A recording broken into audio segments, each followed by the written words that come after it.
अब्बू मैं स्कूल जा रही हूँ, अल्लाह हाफिज। जाओ बेटी, खूब मन लगा कर पढ़ो, अल्लाह हाफिज। शिफा, ओ शिफा, अरे रुक तो जा जरा।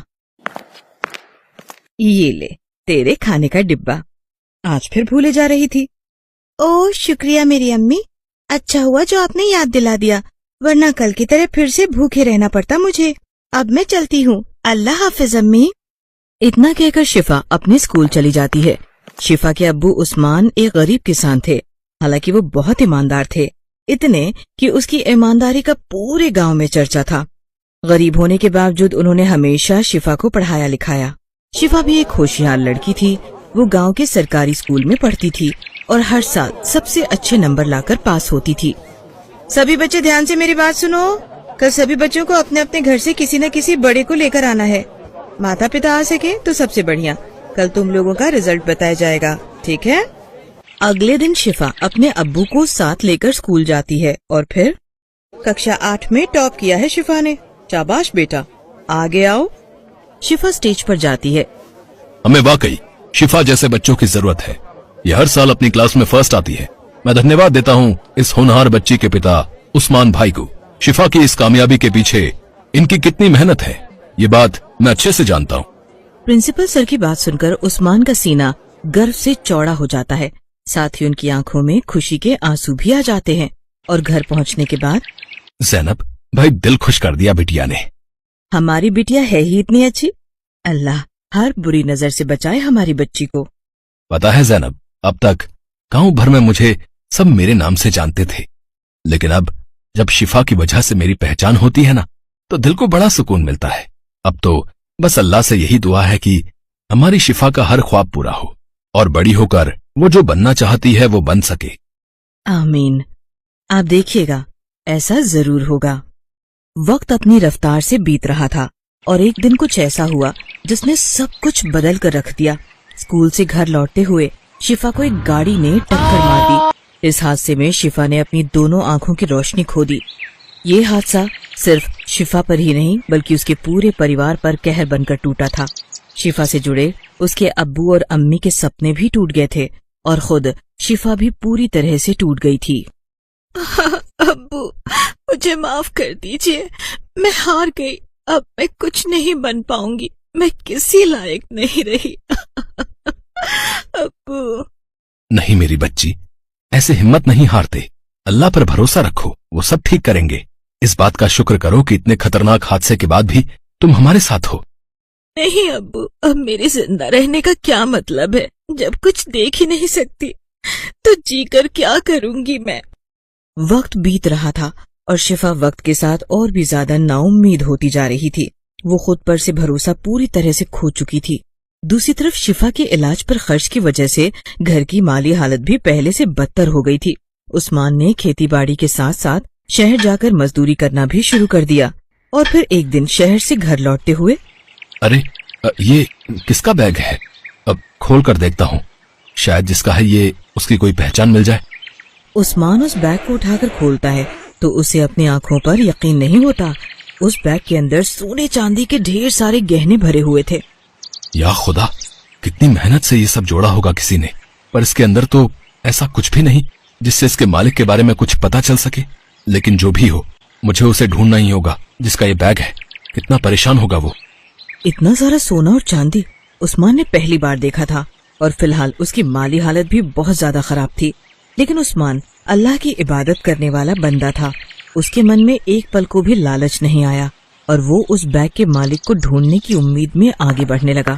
तभी कुछ दूरी पर उस्मान को एक बूढ़ा आदमी दिखाई दिया जो रास्ते पर कुछ ढूंढ रहा था और बहुत परेशान दिख रहा था।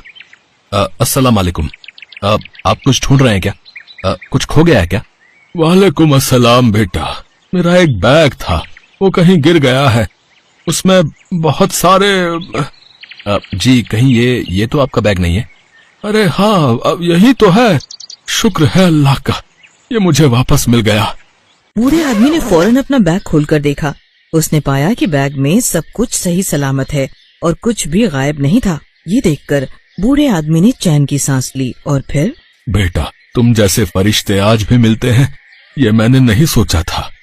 इस बैग को लौटाकर तुमने साबित कर दिया कि अब भी इंसानियत बाकी है इस जहां में जिसे तुम जैसे अल्लाह के बंदे कायम रखे हुए हैं। जी ऐसा कुछ नहीं, मैंने तो बस वही किया जो मेरे ईमान ने मुझसे कहा।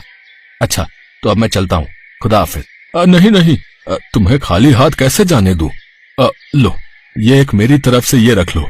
देखो मना मत करना, अपनी नेक दिली का स्वभाव समझ कर रख लो। उस बूढ़े आदमी ने कुछ पैसे उस्मान की तरफ बड़े ही प्यार से बढ़ाए थे, जो वाकई काफी ज्यादा थे। उस्मान के काफी मना करने पर भी बूढ़े आदमी ने वो पैसे उस्मान को पकड़ा ही दिए, और सच ये था कि वाकई उन पैसों से उस्मान की बहुत मदद हो गई। शिफा के इलाज के लिए लिया हुआ सारा उधार चुक गया और उसके बाद भी कुछ पैसे बच गए। अब उस्मान जब भी शहर जाता तो रास्ते में कई बार उन बूढ़े बाबा से उसकी मुलाकात हो ही जाती थी। और फिर एक दिन, उस्मान बेटा तुम मेरे घर आओ, तुम्हारे खानदान से मिलने का बड़ा मन है। ऐसा करो बकरीद की दावत मेरे घर पर करो, ठीक है ना? मैं आऊंगा बाबा, पर पहले आपको मेरे घर आना होगा। ईद की नमाज हम साथ में पढ़ेंगे और फिर आपके घर भी चलेंगे। ठीक है, जैसी तुम्हारी मर्जी। कुछ दिनों बाद बकरीद का त्योहार आता है और बूढ़ा आदमी तय वादे के मुताबिक नमाज से पहले उस्मान के घर पहुंच जाता है। अस्सलाम वालेकुम बाबा। वालेकुम अस्सलाम बेटी, माशा अल्लाह बड़ी प्यारी बच्ची है। वैसे तुम हमें कैसे जानती हो? अब्बू ने बताया था आपके बारे में। मुझे भी तुम्हारे बारे में सब मालूम है, पर अब फिक्र मत करना मेरी बच्ची, मैं सब ठीक कर दूंगा। नहीं बाबा, अब कोई कुछ नहीं कर सकता। मेरी जिंदगी में अब सिवाय अंधेरे के कुछ भी नहीं है। खैर ये सब छोड़िए, आप चलिए, अब्बू आपका इंतजार कर रहे हैं। इसके बाद उस्मान और वो बूढ़ा आदमी साथ में ईद की नमाज पढ़ने जाते हैं। और फिर, अब्बू हम कहाँ जा रहे हैं? बाबा ने बकरीद की दावत दी है, बस वहीं जा रहे हैं बेटा। बूढ़ा आदमी उन तीनों को साथ लेकर चल पड़ता है। बातें करते करते अचानक वो सभी जंगल की तरफ मुड़ जाते हैं और ये देखकर ज़ैनब घबरा जाती है। ये रास्ता तो जंगल को जाता है। घबराओ मत बेटी, मैं शहर के शोर शराबे से दूर यहीं रहता हूँ, बस मेरा घर पास ही में है।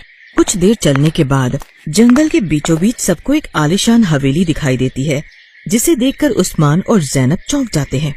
बाबा क्या वाकई ये है आपका घर? हाँ यही है। अब अंदर भी चलोगे या यहीं सारी बातें करोगे भाई? सभी लोग घर के अंदर जाते हैं तो देखते हैं कि वहाँ पहले से ही एक बहुत बड़ा दस्तरखान बिछा हुआ है, जिस पर एक से एक पकवान भी रखे हुए हैं। चलो अब बिस्मिल्लाह करो भाई। जी आप लोग नोश फरमाइए, मैं और शिफा बाद में। नहीं बेटी, ईद की खुशी में ये आपके लिए खास दावत है, आओ सब साथ बैठकर खाएंगे। उस्मान और उसके परिवार ने पहली बार इतना बढ़िया और लजीज खाना चखा था। हालांकि बूढ़े आदमी के अलावा उस आलिशान घर में और कोई नजर नहीं आ रहा था। ये बात ज़ैनब को थोड़ी अजीब लग रही थी, लेकिन तभी शिफा खाना छोड़कर अपनी आंखें मलने लगी। ये देखकर ज़ैनब ने उससे पूछा, क्या हुआ शिफा, आंखों में कुछ चला गया है क्या बेटा? अम्मी, क्या ये सच है? रुकिए जरा। ये कहकर शिफा अपनी आंखें जोर से बंद करती है और फिर आंखें खोल लेती है, और इस बार उसकी आंखों से आंसू बहने लगते हैं। क्या हुआ मेरी बच्ची, कुछ तो बता, तू रो क्यों रही है? करिश्मा हुआ है अम्मी, मुझे सब दिखाई दे रहा है। मैं आपको, अब्बू को, बाबा को, इस दस्तरखान को, इस खाने को, सबको देख सकती हूँ मैं। अम्मी मैं सब कुछ देख सकती हूँ। ये दावत, ये जादुई है। इस दावत का खाना खाते ही मेरी आंखों की रोशनी मुझे वापस मिल गई। शिफा की बातें सुनकर ज़ैनब और उस्मान भी रोने लगे और जाकर शिफा के गले लग गए। फिर उस्मान ने जैसे ही बूढ़े आदमी का रुख किया, वो एक बार फिर चौंक गया, क्योंकि बूढ़ा आदमी वहाँ पर था ही नहीं। सिर्फ इतना ही नहीं, वो आलिशान घर और वहाँ मौजूद सारी चीजें भी जादुई तरीके से गायब होने लगी। कुछ ही पलों के बाद उस्मान, ज़ैनब और शिफा तीनों ही घने जंगल में खड़े थे। हालांकि जादुई दावत परोसने वाला वो दस्तरखान अब भी वहीं पर था। ज़ैनब ने आगे बढ़कर खाने के बर्तनों को खोला तो पाया कि वो बर्तन अब पकवानों की जगह सोने चांदी के सिक्कों से भरे थे। बाबा वो कहाँ गए, और वो घर, ये सब क्या हुआ जी? अभी तक नहीं समझी ज़ैनब, बाबा अल्लाह के भेजे हुए फरिश्ते थे जो हमारी सारी मुश्किलों को दूर करने आए थे। चलो अब घर चलते हैं, दावत पूरी हुई।